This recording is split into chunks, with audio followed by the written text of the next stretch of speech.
All right. So, really happy to be sitting here today, with a Western Division win against a really good football team. That was a really good team win. All three phases played a huge role in that game. And, I'm proud of our staff. Going into it, we knew that that was certainly going to be a challenge. I think we had a really good plan for them in all three phases. And certainly it always comes down to the players executing. And our kids did a phenomenal job, man. They stayed in the fight for 4 quarters. And when the opportunity came, we took advantage of a situation that we had, and we went out there and found a way to take the lead at the end and win. So, really happy for our team. For a long time, for 2 years, been kind of waiting for us to have a win like that. And certainly that was one that, it was earned. It was a really good football team. They came out and played well. It's just one of those ones that you felt like, man, you kind of needed that to continue to grow as a team. And I feel like through 6 weeks, we've gotten better every week. We need to continue to get better. Going into a bye week, this week's going to be critically important for us to really get to focus on ourselves, focus on continuing to develop some of this depth.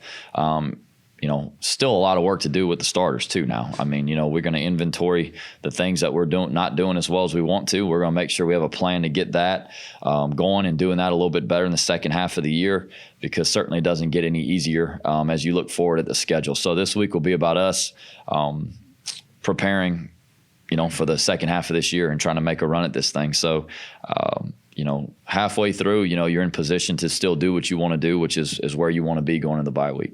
What do you think you've improved on from the beginning of the year, and what would you like to continue to improve on? I think we've improved all the way around. Truthfully, up front, I thought we played a really good football game. Those guys on the defensive line, they do a lot of stuff. There's a lot of different movements and pressures that, maybe people don't notice. We handled the movement really well. Earlier in the year, we didn't handle that quite as well.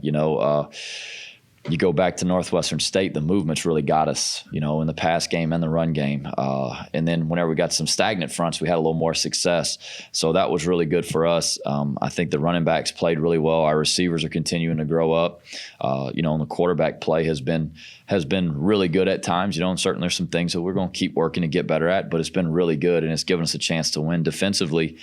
Situationally, I think is where we know they're going to get yards. Okay, they're a top 10 team in the country offensively for a reason.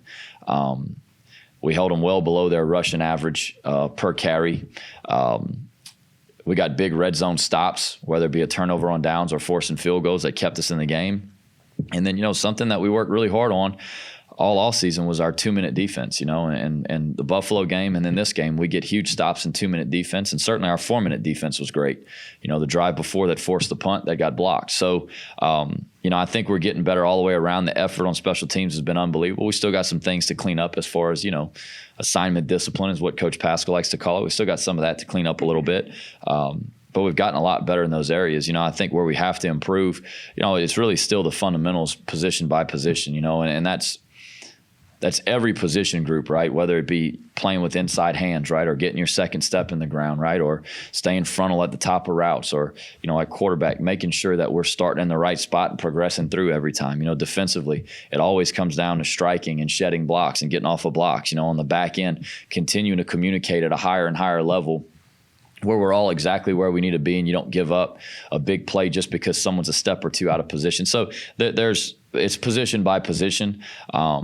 But I am proud of the things, a lot of the stuff that we worked really hard on in the offseason, we've gotten better at. The glaring thing for us offensives, we've got to stop turning the ball over. So ball security is going to be huge. It's going to be at a premium for us this week.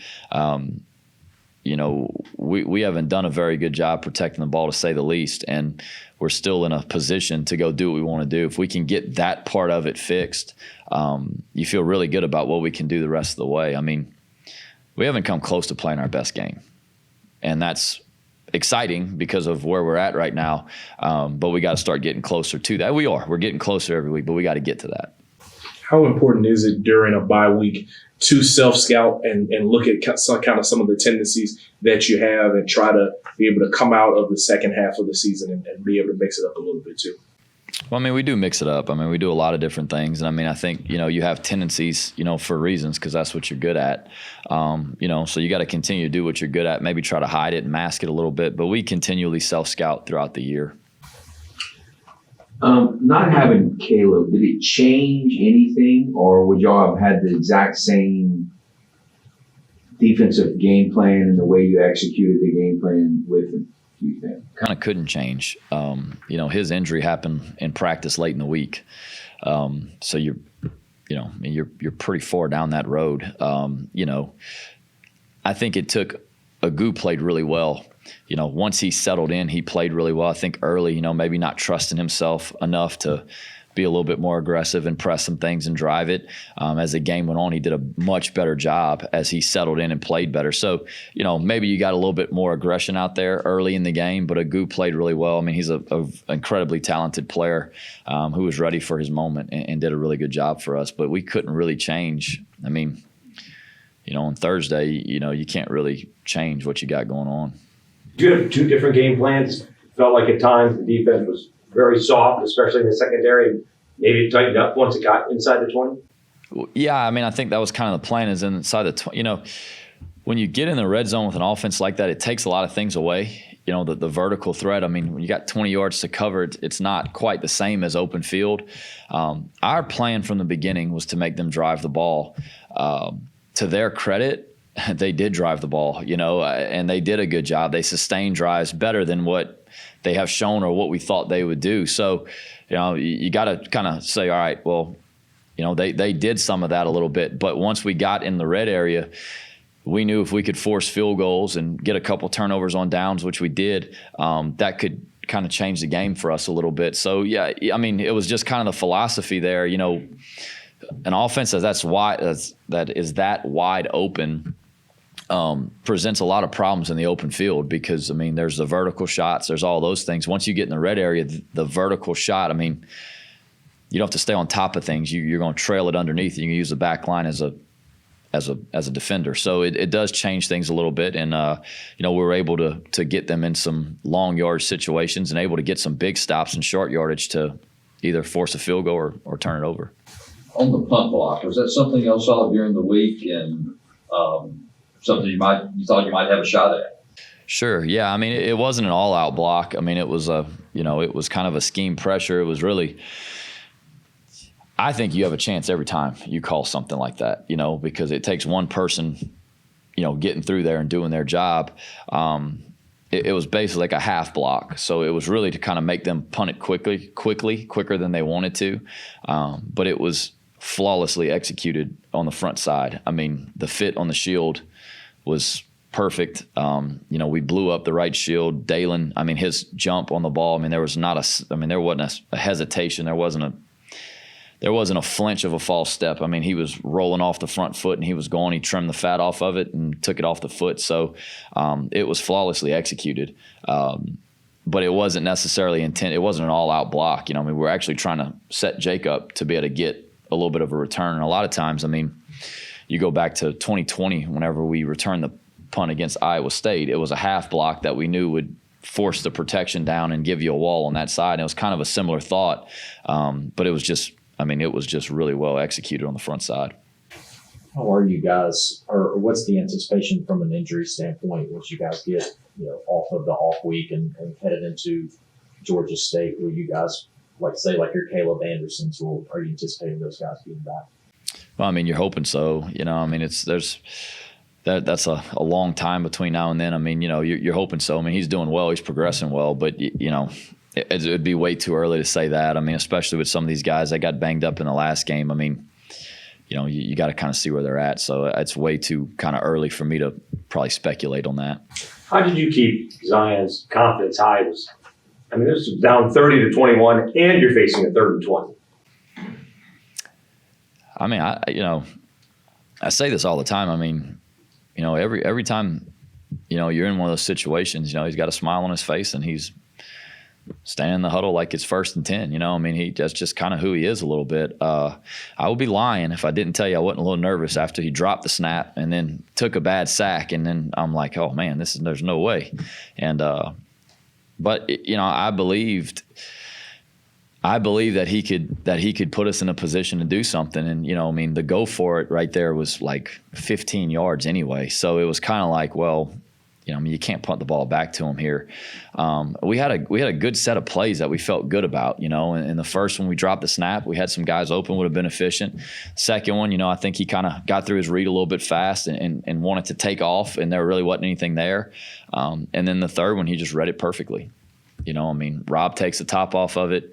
Pete flushes it out to the boundary. Jake does a great job, stems it in, kind of loses coverage and gets back where he's supposed to be, and then does a great job finishing on the catch. I mean, the route distribution, everything was where it's supposed to be. Protection was great, and it's a play that he's run, I don't know, if you go back to the spring, I mean, probably 100 times, So it was something he felt good about. And you just feel like with him back there, the moment's not going to be too big. He's going to find a way. And, I mean, even if he'd have taken off and run for 10 yards, we're going to go for it on 4th and 10. And so, I mean, it's just kind of who he is a little bit. He's always kind of ready to go. And, he makes a poor decision, and almost gets one of them picked, and he comes back. He's like, that's my fault, sorry, but, it's my bad. I'm good, and it's like, okay, well, let's go make a better decision next time. And he does. So, he's growing through this thing, I mean, but the only way to do it is to play, and he's playing really well.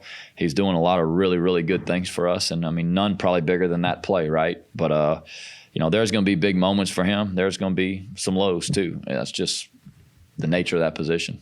What's the benefit in kind of having a bye week landing right here in the middle of the season, where, like you mentioned, you have time to get those improvements in to help you on the second half of the season? Well, I mean, it's only what you make it, right? You got to put together a plan, and the players have to execute it. So, I mean, you hope it allows you, now you've got a pretty extensive body of work through 6 weeks where you're saying, okay, well, these things are things that we haven't been able to really excel at, or these are things we haven't done as good as we want to do them. It gives you a week where you're not worried about an opponent, because that is, that is a huge part of it, right? You're asking the kids to study tape. You're asking them to know the scouting report. You're asking them to understand what they're going to do.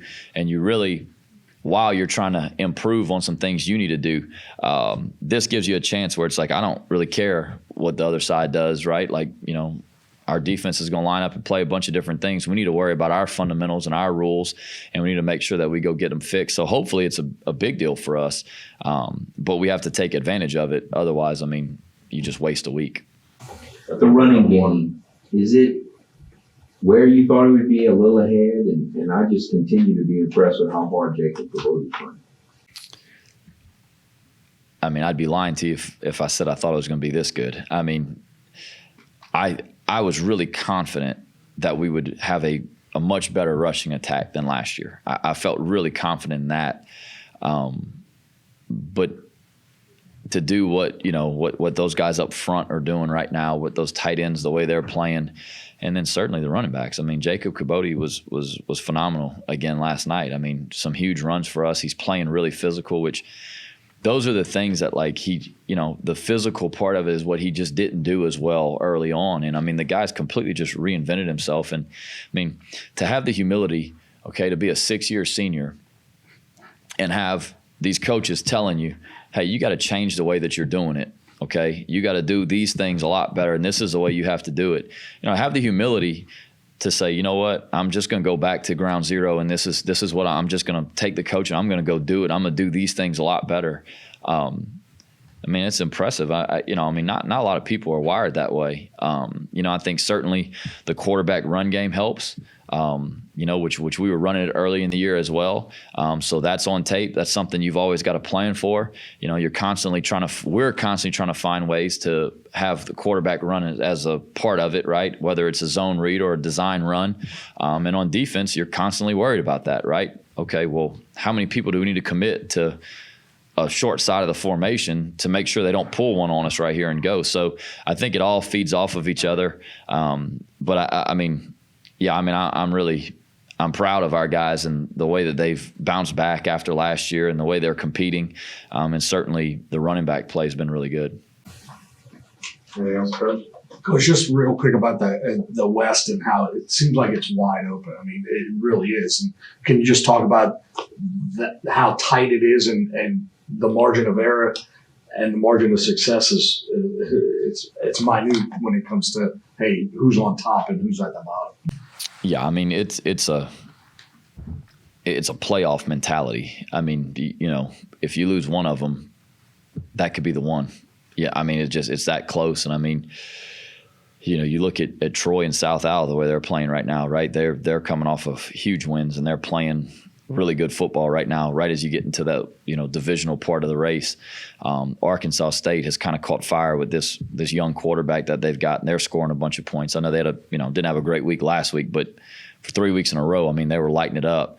You know, UL Monroe, I've gotten to see them play on TV a couple times. I mean, they got a quarterback that's running the ball really well. On defense, they do a lot of things that cause problems, you know, with the way they play defense.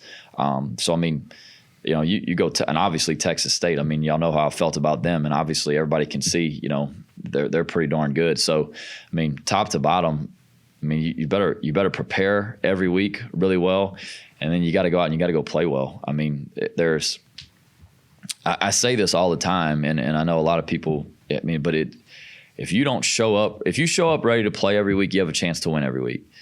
If you don't show up ready to play, you will lose. I mean, it's that simple. I mean, there's nobody and we're certainly not that much better than anybody else where we can just kind of roll the ball out there and go, you know, flop around for 4 quarters and win. I mean, it's just not going to work that way.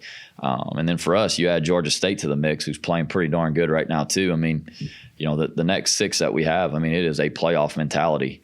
And every single one of these games, you know, is as important as the next. So it's our league has continually gotten better. You know, it makes my job a little bit harder, but it's a good thing for our league. I mean, it's great football. It's really good football players.